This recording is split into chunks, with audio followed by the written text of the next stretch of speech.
Alright guys, Papa Pepper, doing some cleanup. I'm shooting this on Sunday, maybe the 26th, thinking. Sunday anyway. I'll see when this actually gets done because of a number of things, but we got some frost coming. So I'm cleaning up some stuff and getting some things harvested that can still be harvested, moving some things inside the house to the bathroom garden as well. But then as well, I just want to show you how trashed this place is right now, this garden, okay? I need to be here more, I need to be more organized, I need to build a couple more buildings, a lot of stuff like that. So if you look around, I mean, look, who else has this many 5-gallon buckets in their garden? I mean, look at this thing. Alright, just look at it.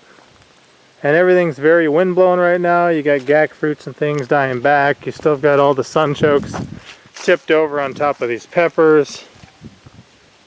Just a disaster. You've got sprawling tomatoes all over the paths. A number of things. So I'm just going to kind of pan around a couple times. Show you some of this. And then when I get clean, like this one I've already kind of cleaned up. I've actually got some thornless blackberries here. I've cut back the basil. I've cut back the tomatoes for the year. Reorganized those where I want them to go. We're going to let this fill in kind of thick and then start a big row of them somewhere else. This will just be the propagation bed for some thornless blackberries I got from Shalom Acres. But yeah. And then a lot of this stuff too is, like I said, massively overgrown. Hops just sprawled everywhere.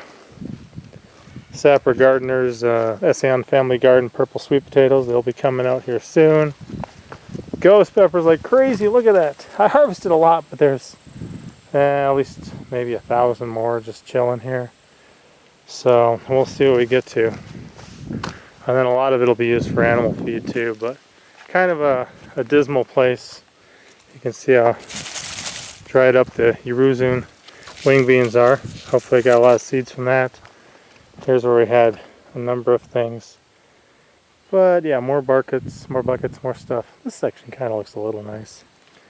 But that's where we're at the moment. It's a big, sprawling, trashed hunk of junk everywhere. And then hopefully, I mean, look at this. This is a walkway here, okay? This is one reason I like raised beds. Here's a raised bed. It goes straight there. Here's one going straight there. Raised beds I like because if I don't have a raised bed, I plant things too close together. There should be walkways between them. But here, oh, the tomatoes just sprawled over and everything else. So we'll be using that as a fodder for the animals. And going from there. Strawberries have got to get moved elsewhere. They're running into the pathway. Mugworts sprawling all over the place. But yeah, that's where we're at the moment. That's what I'm up to. And we'll see. Same thing here with the strawberries. Wow. There's almost more outside than inside. So we'll get this taken care of.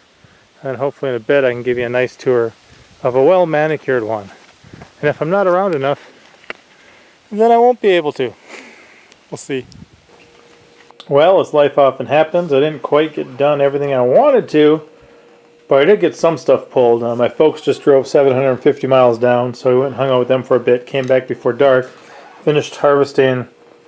These are supposed to be purple cobras. I gotta look more into that. The guy I got them from was it was some sketchy connection, so I'm not sure, but these may be purple cobras. Cayennes, yellow pear tomatoes, sun glows, that should be the atomic grape, black vernissage, some different cherries, chocolate cherries and regular cherries, and some other ones, and a little bit of basil. So that's some of what we're dealing with for letting still ripen, letting dry, get harvested. I've still got the ghosts, the reapers, a number of other things out there to get before the frost hits, plus moving plants inside. But this is the end of day one. What is this, Sunday night? About 8 o'clock at night right now. So that's how far I made it so far. We'll see what happens.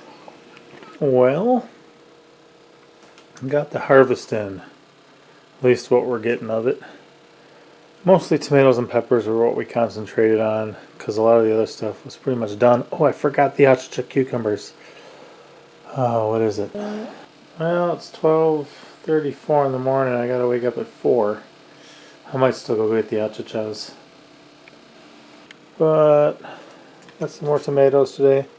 Some of them are pretty good size. Black pearl peppers. The big gems we enjoyed eating so much I never really let them reach their full potential. These guys are great though.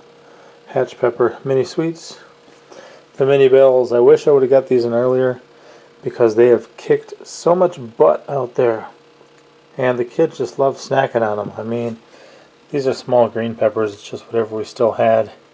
The kids won't sit down and eat one of these, but they would definitely eat the equivalent of this in these guys. So, kind of cool to think about. You know, I'll grab 4 or 5 of these, eat the equivalent of this, but it's just more kid-sized, family-friendly. Paseo Bios, pick them. They're not chocolatey colored yet. Weren't fully ripe, but pick them. Got just a couple more Carolina Reapers. Harvested so many ghosts, so many Reapers already. Scorpions up there. I didn't even know I had poblanos planted, and these were inside a mixed multitude of peppers. These are still kind of small. They're a good size, but they're kind of small. I would have liked to see what they would have done, but I didn't even know. I didn't even remember I planted them. So that's kind of cool. I think got some clary sage in. So I wish I would have done more herbs as far as pulling them in, but time was limited. Had to do what I could. That's what we pulled in today, and then we've got 3 freezing nights in a row coming up. So when you combine something like this with something like this, we've got a lot of peppers and a lot of tomatoes to sort through and deal with. Let them ripen and use them. Yeah, I'll probably eat one of these before I go to bed.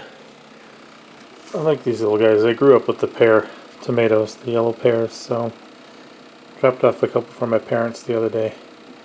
But that's pretty much a wrap for the garden this year.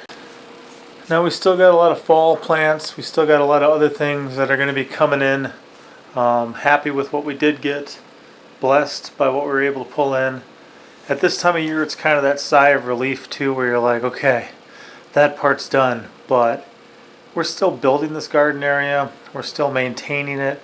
I got a video coming up about why I garden the way I do, and I've spent a bit of time this past, let's say, week in about 4 or 5 different gardens, and every single one of the gardens looked the same, and every single one of the gardens kind of made me almost like recoil in horror, kind of step back and be like, oh no, this is terrible.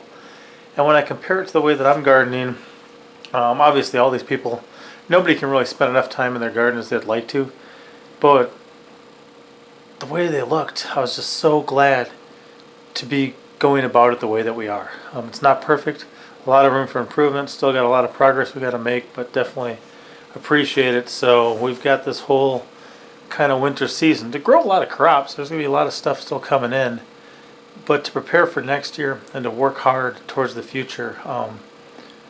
Wow, we've definitely got our work cut out for us, but when things grow a little slower, when weeds pop up a little less frequently, definitely enjoying this season of gardening as well. So that's the harvest in, guys. Happy about it, and beat the frost on these guys. So we'll let some of the stuff ripen up here, and I'll see you guys next time. Papa out.